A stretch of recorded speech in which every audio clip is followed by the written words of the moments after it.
同じこちこパーポテト今日もデータ分析やっていきたいなと思います。よろしくお願いいたします。今日はですね、スピードの身長分析やっていきたいなと思います。前作でですね、こんな動画を出しました。身長によってこれ衝撃でしたね。身長によってスピードは違うという形ですね。そういう形が分かりましたよと。低身長の方が足が速いというね仕様ですよということが分かりましたね。でちなみにですね、これなんで衝撃かって、その2年前ぐらいですかね、ウィーレの時に検証してるんですけど、この時はですね身長関係なくスピード同じだったんですよね。なのでこれがEF と24になってどうなっているのかというのをここをね今日はね確かめていきたいなと思いますので、よろしくお願いいたします。チェンジ方法ですね。チェンジ方法は基本的には同じ形になりますが、このセンターサークルのこの辺に立ってですね、で走っていきますよと。でこのハーフラインのところからスタートをしてペナルティエリアまでの時間を測っていきます。1秒間60個までね測定をしていきますよという感じですね。調子は普通でスピードは97以上でですねやっていきましたよって感じです。使っていく選手この辺りになっていきます。イフト上でですね一番身長が高いけどスピードが97以上に最高身長の選手とみんなが持っている系の選手、そして最低身長で一番足が速い選手ですね。こんな形で持ってきました。そこに加えて今回2人選手追加しておきました。カカとマラドーナですね。この2人もやってですね、これである程度もう身長の差が分かってくるだろうというのをやっていきたいなと思います。まずはチャナティップからいきます。158センチですね。前作はこの男が一番速かったわけなんですけども、でもやっぱ速いな。速っ？前作ってもうちょっと遅かったよね。はい、マラドーナですね。ここがどうか。同じぐらい。速っ、めちゃめちゃ速い。前作よりだいぶ速くなってる。サビオラですね、168センチ。この項目でチャナティップとあんま変わんなかったんですよね。前回のね検証でもね。でもここもあんま変わんなそうな感じですかね。さあオーエン170センチ超えてくるとどうなのかというところですね。あんま変わんないかも。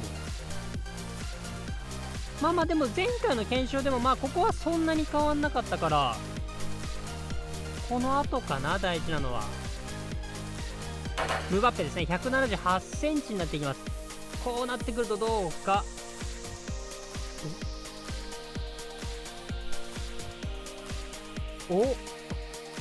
速い速い。185センチカカですね。うわ速い。なるほど、ちょっと見えてきたな。180代でもあんま変わらないのかな。推しメン186センチはほとんど身長変わんないですが、やっぱりそうですね、変わんないですね。変わんないんだ。速えな。ポーランド194センチどうか。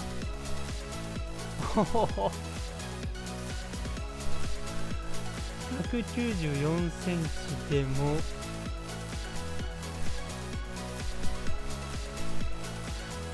いや変わんないね。さあ最後は197センチ。でもこの検証ねプラス12ぐらいあるんですよね。いやでもやっぱり変わんないよ。はい見ていただきました。いやこれ明らかでしょ。いやコナミさん完全に合わせてきたな言い方によってですねこの時の仕様に戻ったとも言えるよねだからね、そもそも最高速度自体が上がってますね。前回これですね。4秒16ですもんね、最高速度がね。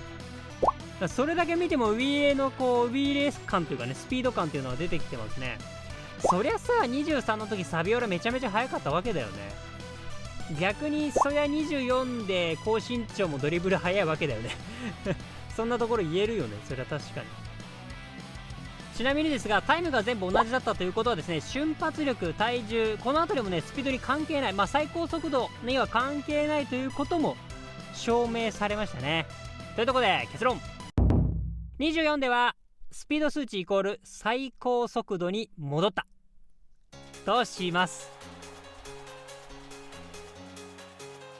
毎回思うのは本当にここまで綺麗な結果になるのも本当に逆に気持ち悪いですね毎回同じタイムだからね。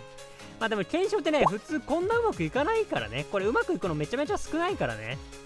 最近見始めた人特に気をつけてくださいね。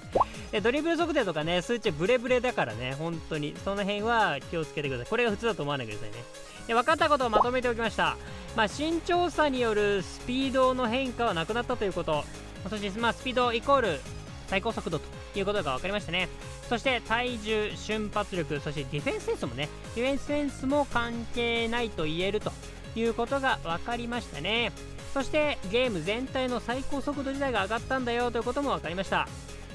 ただですね、低身長がこねやすいとかね、ドリブルに関してこねやすいとか、そこはもちろん健在なのでね、そこはご安心いただければなと思います。こうやって見ていくとですね、スペースをついてね、広大なスペースをついていくような攻撃っていうかね、なかなかしにくくなってくるのかなというのも言えるし、逆に高身長がドリブルしやすくなったことでですね、攻撃の幅とかね、ためとか作りやすくなってるわけですから、ここは広がっていくんじゃないのかなと思います。で、皆さんの気になることとかって何かありますかね。何かあればですね、コメントでぜひ教えてください。よろしくお願いいたします。で、あとちなみに昨日深夜出したね TS の話もマジ大事だから、まだ見てない人はまだ見ておくにね。ほんとこれ知っておかないとプラス2されるとかプラス1とかになっちゃうからね、損しちゃうのでね、そこだけは気をつけてください。はい、というところでですね、次回はですね、また明日ぐらいに出せるかな、ちょっと頑張りたいなと思いますので、どうかよろしくお願いいたします。はい、ということでいかがだったでしょうか。皆さんこの結果どう思いますでしょうか。皆さんのご意見ご感想クレーム等々あればですね、コメントで教えていただければなと思いますので、よろしくお願いいたします。年内3万人を目指しておりますので、どうかこの表現が良かったら高評価チャンネル登録をしていただけるとすごく励みになりますので、よろしくお願いいたします。てか今日ガチャ来てたね。いやもうあんなん引きたくなるやん。あの辺の検証もしたいよな。オリバーカードが大好きすぎるからな、あれは引いちゃうかな。はい、というところでですね、今日の動画はこれで終わりたいなと思います。また次回の動画でお会いしましょう。バイバイ。